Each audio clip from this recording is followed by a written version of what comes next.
O Didi, a primeira vez que eu fui deixar a massa, eu só deixei a massa, dobrei a moto e vim embora. Ele tava lá na frente com uma bico, um negócio assim enorme, acho que é uma bico isso, sei lá o que era, uma arma muito grande. Eu vi ele lá na frente. Chamar lá pra chamar do povo, entendeu? Do outro time estão lá, vou banhar também.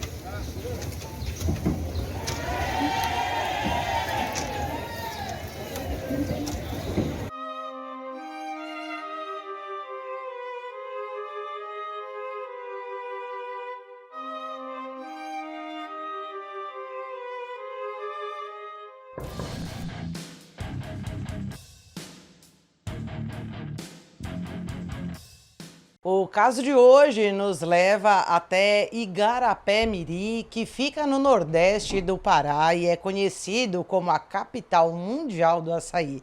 A região é marcada por belezas naturais, cortadas por rios, igarapés e ilhas fluviais. É um território onde a água faz parte da rotina, do deslocamento, do trabalho e da identidade dos moradores. E por muito tempo, Igarapé-Miri foi lembrada por essa ligação com a natureza, pela força dos trabalhadores, pela produção do açaí e por uma vida mais tranquila, típica das cidades do interior paraense. E para ser sincera, gente, lá é o paraíso. Um lugar mágico, pessoal caprichoso, tudo muito bem pensado, até mesmo os locais onde ficam as embarcações. Tudo preparado pelos moradores. E parte da população associava o município a uma rotina simples, de convivência próxima, onde as famílias se conheciam. O trabalho move até hoje a economia local e a paz parecia fazer parte daquele cotidiano. Mas aí, com o passar dos anos, essa realidade começa a mudar. Alguns pontos da cidade passam a ser disputado por grupos criminosos e aquilo que antes era visto como tranquilidade começou a dar lugar ao medo. Por volta de 2010, grupos como Rola Papo, Matinha e Cinco Bocas passaram a marcar início das disputas territoriais que afetariam diretamente a vida dos moradores. E foi justamente nesse cenário que surgiu o Dieliton Rodrigues Pena. Esse cara, quando ele era ainda adolescente, passa a se envolver no mundo do crime e pouco a pouco ele foi demonstrando sua habilidade para prestar um desserviço à sociedade.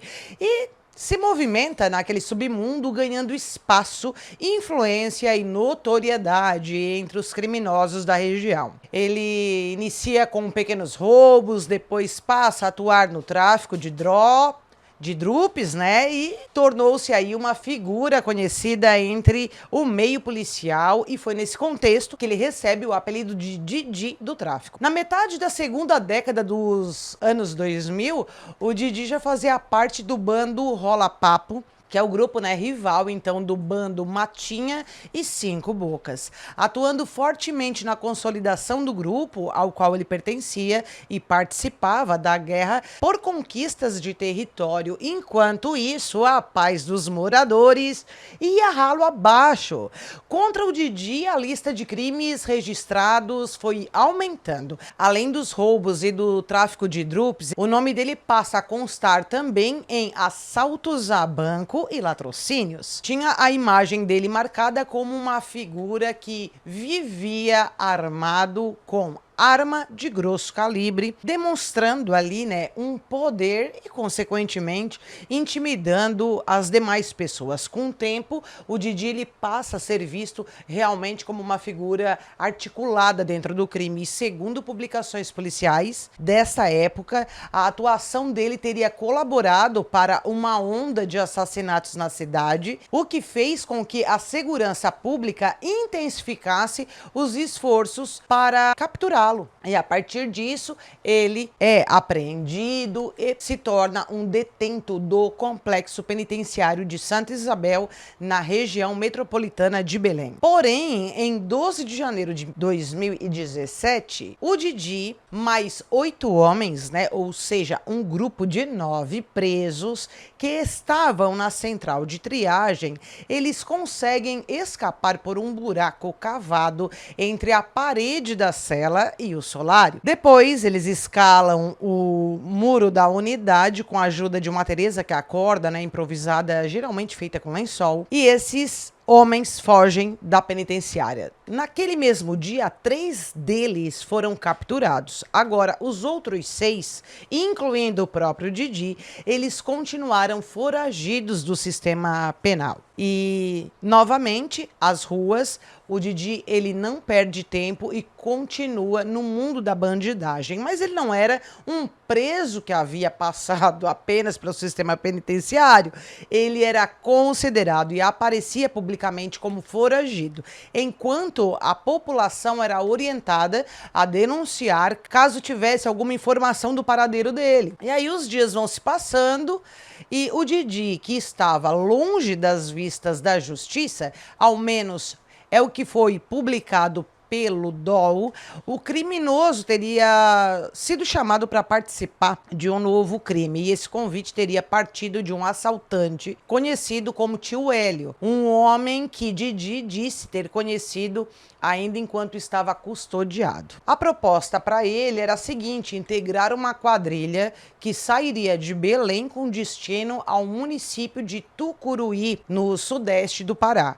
E esse plano, segundo as investigações, era para que o grupo cometesse assaltos a banco na modalidade conhecida como sapatinho. O sapatinho é um tipo de crime que, ao invés de invadirem diretamente uma agência bancária, os criminosos costumam migrar pessoas estratégicas, né? Por exemplo, gerentes, tesoureiros, funcionários do banco, e a partir de ameaça, eles forçam essas vítimas a entregar informações ou liberar acesso, facilitar ali, né, a retirada do dinheiro do banco. E para que o plano fosse executado, o grupo precisava de armas, de deslocamento, levantamento de alvo, né, e logística para aquilo. E segundo as falas atribuídas então ao Didi por esta mesma fonte, essa seria justamente a função dele: analisar e avaliar o alvo, além de providenciar a logística para cometimento dos crimes. E ainda conforme a matéria, uma mulher identificada como Onex de Souza Cruz, isso mesmo, gente, Onex, eu nunca vi esse nome na minha vida, mas achei, assim, muito poderoso, muito chique, Onex. E essa mulher, então, né, ela teria ficado responsável por transportar as armas junto com o Didi, levando tudo isso dentro de um ônibus.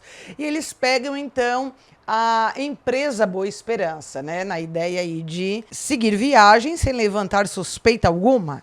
Mas o plano deles deu muito errado, porque esse grupo ele passa a ser monitorado. Bom, isso ocorre porque dias antes, o Serviço de Inteligência da Polícia Militar levanta informações sobre a movimentação de uma quadrilha e agentes da inteligência se infiltram nesse ônibus e conseguem identificar dentro do transporte o casal que estava envolvido naquilo, que era o Didi e a Onex, que estavam naquela viagem fazendo esse desserviço aí na sexta-feira do dia 30 de abril de 2017. E aí, quando chega por volta das 3 horas da tarde, o ônibus que passava nas proximidades da hidrelétrica de Tucuruí é parado. Isso porque equipes policiais fazem a abordagem. Aí, com o ônibus parado, o casal acaba detido e na mala deles é encontrado 3 revólveres calibre 38, uma pistola calibre 40 de uso restrito e uma pistola de calibre 380. É onde o Didi e a Onex, eles são presos, né? E a polícia continuou cruzando informações e a partir desses levantamentos chegou ao restante da quadrilha que estava na estrada de Transcametá, dentro de um carro Saveiro Preto. E ali mais 5 integrantes do bando foram presos. Esses são Bruno dos Santos Delgado, Reginaldo Nunes Rocha Sobrinho, Luiz Carlos Santos, Alexandre Fonseca da Silva e Antônio Sueli Almeida de Souza. Já na delegacia, o delegado Carlos Eduardo Paisani de Moraes identificou o Didi como Dieliton Rodrigues Pena, de 25 anos, que estava foragido do sistema penal e com o mandado de prisão preventiva em aberto no município de Igarapé-Miri. Segundo, então, a polícia, o Didi e a Onex foram autuados em flagrante por porte ilegal de arma de fogo e uso restrito. Já os demais integrantes também autuados por formação de bando ou quadrilha. E a partir dali, o esperado era que Dieliton Rodrigues Pena permanecesse sob custódia e respondesse pelos crimes atribuídos a ele. Mas não é bem isso que acontece, porque embora as fontes públicas localizadas não explicam aí com clareza o que acontece dentro do sistema, se caso ele foi transferido, se ele recebeu algum benefício e se não retornou, né, a alguma saída da qual ele teve autorização, nada disso vem a público. O que se sabe é que esse cara é considerado novamente foragido ainda em 2019. É isso mesmo. A agência Pará informou que Dieliton Rodrigues Pena estava foragido do sistema penitenciário desde 21 de abril de 2019. E segundo as informações publicadas posteriormente pela DOL, o Didi, ele teria em algum momento se tornado membro da facção criminosa Comando Vermelho.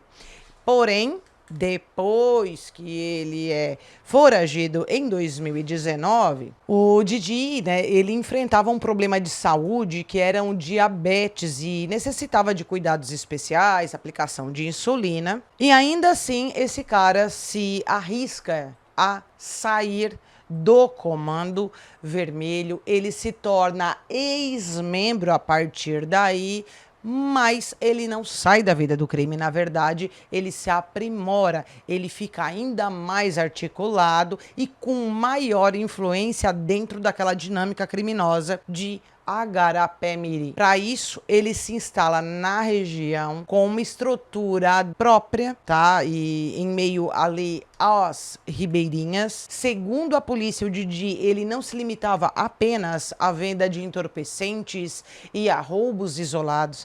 Esse cara passa a exercer um poder territorial, reunindo ali homens criminosos ao redor de si, mantendo uma rede de apoio, inclusive, tá? Armados e impondo medo e domínio sobre a região. Segundo as informações divulgadas pela polícia, ele ainda estaria em posse de um arsenal com armas longas. E essa suspeita ganhou força durante uma operação policial posterior, onde foi apreendidas várias armas que estariam sendo guardadas em uma casa do município. E entre esses materiais estavam um fuzil, uma escopeta de grosso calibre e coletes balísticos. E esse tipo de armamento mostra que a estrutura em torno desse cara já não era simples, tá? Não se tratava aí de um grupo criminoso improvisado, por exemplo. A presença de armas longas, coletes e rede de proteção indicava uma boa organização voltada para o confronto, intimidação e controle.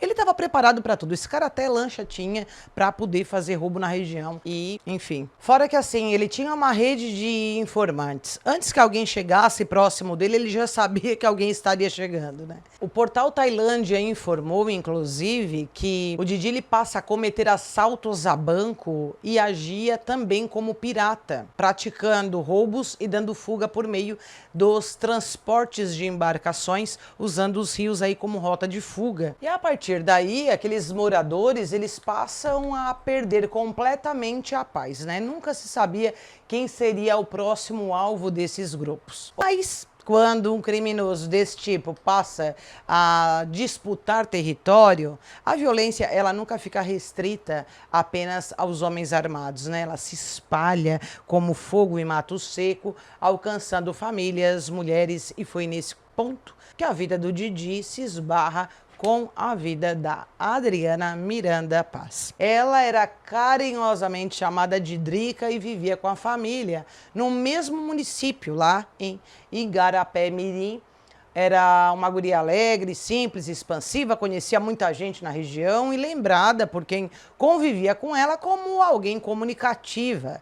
Vaidosa, ela fazia presença nas redes sociais. Só que assim, né, gente, a guria, até então, ela era vista dentro da normalidade para uma adolescente comum, mas quando a gente se depara com as redes sociais dela, é bem preocupante. Já demonstrava ali sinal de que ela não seguia um caminho tão bom assim, né? Iniciar pelas roupas, muito sexualizada demais. Ela não tinha vergonha de mostrar o corpo, se exibia de uma forma assim bem sensualizada para as redes redes, e o mais preocupante de tudo isso era as postagens da qual ela fazia quanto à folha de bananeira. A folha de bananeira é muito bom, porque que é proibido, olha, uma coisa natural. Enfim, era tudo muito romantizado por ela, né, essa questão do uso de Droops. E é nessa que a adolescente ainda ela acaba engravidando, se tornando mãe solo e a partir daí contando com apoio familiar para dar seguimento na criação dessa criança.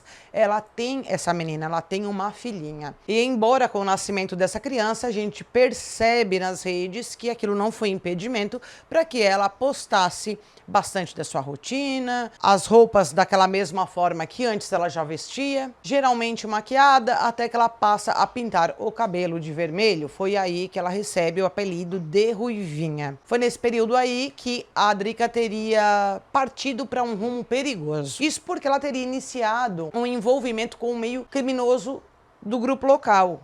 E mesmo morando com a família, ela dava um jeito ali, né, de estar próxima a pessoas ligadas ao crime. E aos poucos, segundo as informações que circulam sobre o caso, ela realizava pequenos favores, como entregar porções de Droops em determinados pontos da região. E no início poderia parecer algo pequeno, né, dentro daquela engrenagem gigantesca que é uma facção criminosa, mas nesse tipo de ambiente aí, na verdade, nada é simples. Cada entrega, cada contato e cada circulação em pontos ligados ao tráfico vai prendendo a pessoa àquela rede que é cada vez mais difícil de sair. E a Drica teria começado então a entregar esses pacotinhos em diferentes locais. As pessoas pegavam esses pacotinhos com pó branco, pagava ela e depois ela repassava aos superiores todo aquele valor. Com o tempo, ela foi ganhando a confiança e se tornando cada vez mais conhecida dentro daquela dinâmica, e daí para frente foi só para trás. Ela se envolve até o pescoço nesse meio. Embora o nome dela não apareça como membro ou liderança da facção, ela era considerada sim alguém que estava dentro, né, daquele grupo, sendo inclusive intitulada como Drica do Pó, apelido que fazia referência às entregas de pó branco para as pessoas.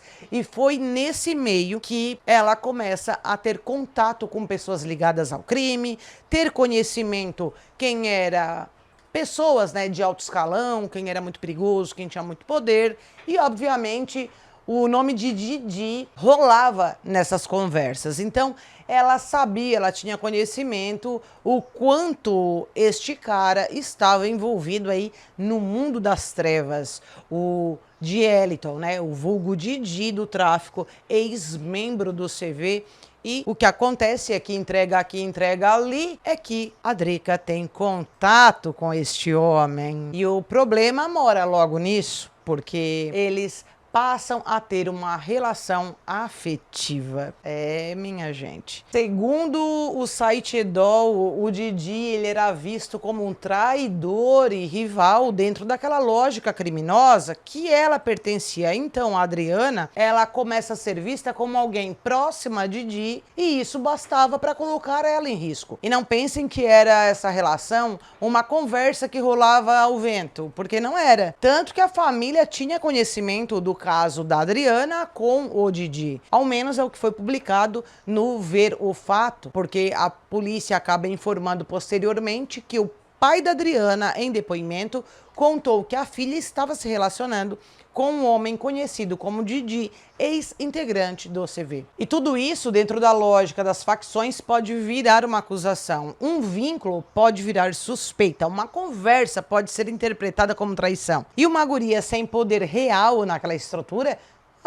daí pronto, acabou-se, né? Usada como alvo para enviar, de certa forma, um recado aí pro rival. E quando essa aproximação da Adriana com o Didi foi vista, a Drica do Pó teria sido apontada como alguém que vacilou com a facção e, além disso, ela foi acusada de ter desviado uma quantidade de Droops. E foi assim que ela para no Tribunal do Crime no sábado do dia 20 de março de 2021.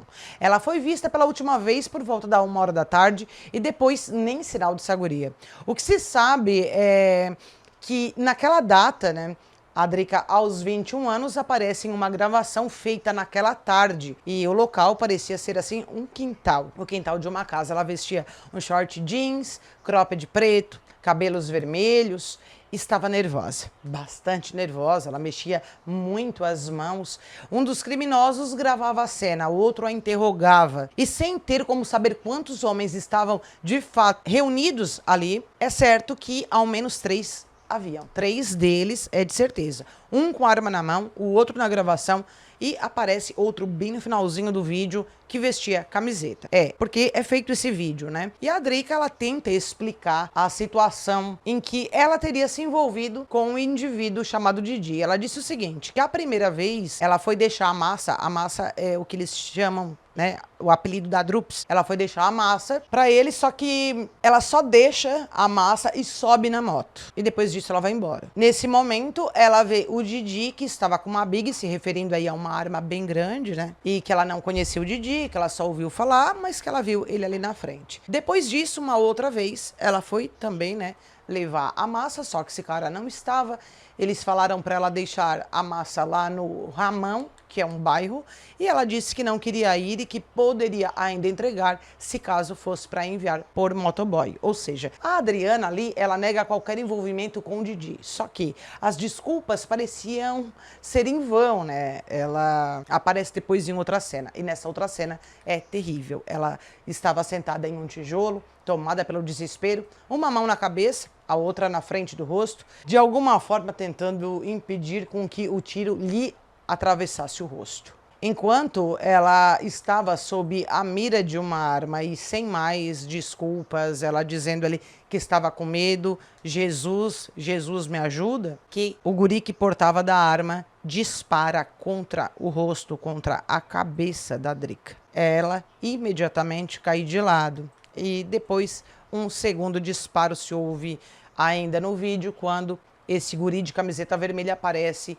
já dizendo para não atirar mais, justamente para não levantar desconfiança da vizinhança. E depois dessa execução, esses criminosos, eles concretaram o corpo da Drica no chão. É isso mesmo, gente. A Drica, ela é concretada. E para os criminosos, depois do concreto pronto, eles seguem vida normal, enquanto a família, que percebia as horas passarem e nenhum retorno dessa guria, preocupado sem paradeiro da filha, aquele pai se direciona à delegacia e registra o boletim de ocorrência por desaparecimento.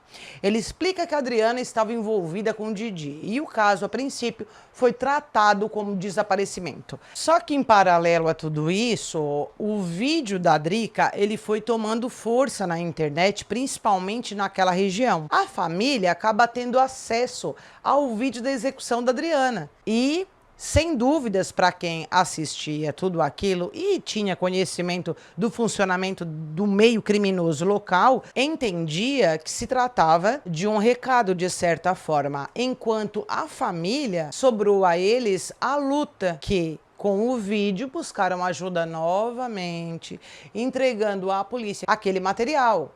E a partir daí era por angústia e luto sem corpo nos dias seguintes. Isso porque ninguém sabia onde foi feita aquelas imagens. A família contava com a ajuda da polícia, que passou a investigar o caso, conduzida pela Polícia Civil do Pará por meio da Superintendência Regional do Baixo Tocantins. Do jeito que ocultaram o corpo, era só pela espera de uma alma misericordiosa dizer onde estava, né? Porque para encontrar aquele corpo concretado naquela área ali era muito difícil, mas no dia 25 de março de 2021, ou seja, 5 dias depois da morte da Adriana, ocorre uma denúncia anônima que faz com que a polícia chegue no local e, de fato, verifique que o corpo estava concretado. Foi aí que a polícia conta com o Centro de Perícias Científicas Renato Chaves, que vão até o local e depois o corpo é enviado ao IML. E como o contexto do crime ele é complexo, perigoso, inclusive para a família, nada foi divulgado quanto ao sepultamento da Adriana. Mas o que é certo é que a família sofre, como sempre é nesses casos, né? Cabe a eles todo esse sofrimento. E quanto à filhinha da Drica, eu não consegui encontrar o que houve com ela, mas o Gui, o meu amigo querido do canal Eugenato, ele fez esse caso e ele cita que essa criança, ela passa a ficar aos cuidados da própria tia, que é professora. Bom, no dia seguinte do encontro do corpo, no dia 26 de março de 2021, a Polícia Militar recebeu uma denúncia anônima sobre o possível esconderijo dos envolvidos no caso da Adriana. E a partir dessas informações, policiais do 31º Batalhão da Polícia Militar foi até uma área de mata, conhecida como Mereu, no mesmo bairro, inclusive, onde ocorreu o crime. E segundo a Polícia Militar, quando os agentes chegaram ao endereço indicado, eles foram recebidos a tiro. Houve ali um confronto, né? E nessa ação, 2 deles foram atingidos e morreram no local. Outros 2 envolvidos no crime foram presos e levados para a delegacia para os procedimentos legais, mas o nome de nenhum deles foi divulgado em meio à mídia. Agora, no local, a polícia prendeu um revólver calibre 38, munições deflagradas intactas, uma pistola manufaturada, aparelhos celulares e um relógio.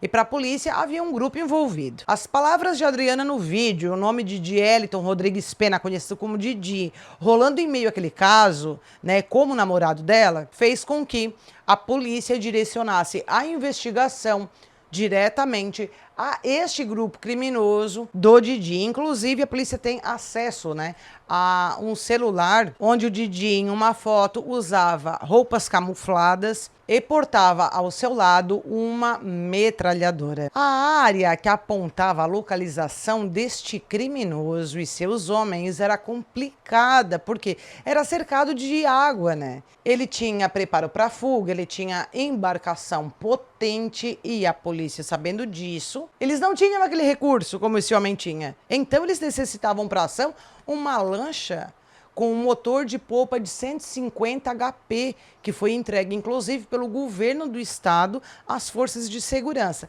E essa embarcação, que era equipada com GPS, radar e sonar, justamente foi o que permitiu à polícia a chegar onde, até então, eles não tinham como ter acesso.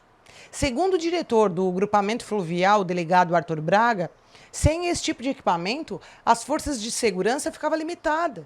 Então, os criminosos, de certa forma, estavam com um passo à frente da própria polícia e realmente ficava difícil. Mas depois disso, eles conseguem preparar uma operação que se deu na manhã do dia 20 de abril de 2021, onde eles localizaram o Eliton Rodrigues Pena, com 30 anos, em Igarapé Mirim. Mas segundo a agência Pará, as equipes encontraram o criminoso fortemente armado, portando de um fuzil, onde, avistando que seria pego, ele inicia uma sequência de tiros contra os policiais que revidaram. Didi, ele foi atingido e morreu no local. E essas imagens, gente, elas são surpreendentes. A população local, ao saber da morte do criminoso, comemorava aquela ação. E eles vão todos para aquele trapiche, eu não sei como é que se fala, mas vocês vão entender, lá onde o barco para, as embarcações param, eu chamo de trapiche, não sei como é que é chamado lá, mas aí tem uma rampa de acesso.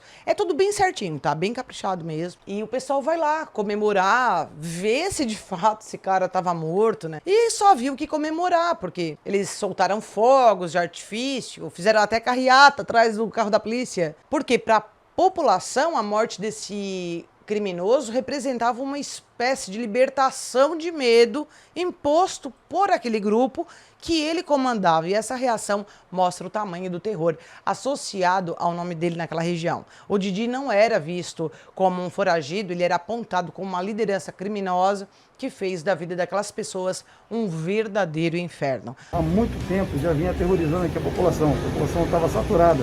Uma lá para chamar do povo, entendeu? Para tirar, tá? E outros que estão lá para banhar também, tá?